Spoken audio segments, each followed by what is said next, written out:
मित्रांनो नमस्कार. हरिओम शांती ट्रेडर्समध्ये परत एकदा स्वागत आहे.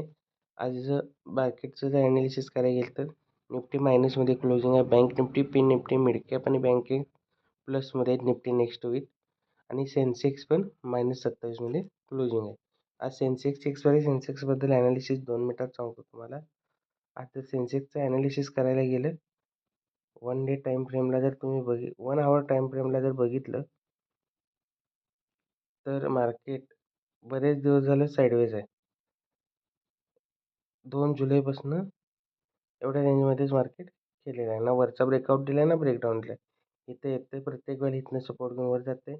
परत या इथे येऊन रेजिस्टन्स घेते. त्यामुळं आज जर बघायला गेलं तर 79,300चा सी सेन्सेक्समध्ये 0 होऊ शकतो. त्याचं कारण म्हणजे प्रत्येकाचे स्टॉप लॉस ह्या इथं आहेत. प्रत्येकाचे म्हणजे कॉल ज्यांनी सेल केले त्यांचे स्टॉप लॉस इथं आहेत. आणि ज्यावेळेला मार्केट ही प्राईस ट्रिगर करेल किंवा ब्रेकआउट देईल त्यावेळेला मार्केटमध्ये एक 100-200 पॉईंटचं मोमेंटम भेटू शकतं.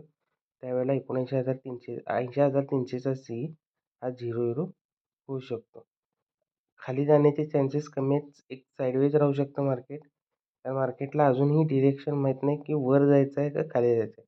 US मार्केट पण काल पूर्ण साईडवेज होतं. त्यामुळं आपलं पण साईडवेज राहू शकतं. पण आपल्यात जर काही एखादी न्यूज आली तर न्यूजचा इम्पॅक्ट होऊ शकतो.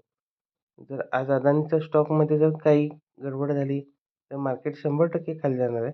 पण आजचा खेळ हा सगळा अदानीच्या स्टॉकवर आहे. त्यामुळे अदानीचं स्टॉक तुम्ही फोकस करा.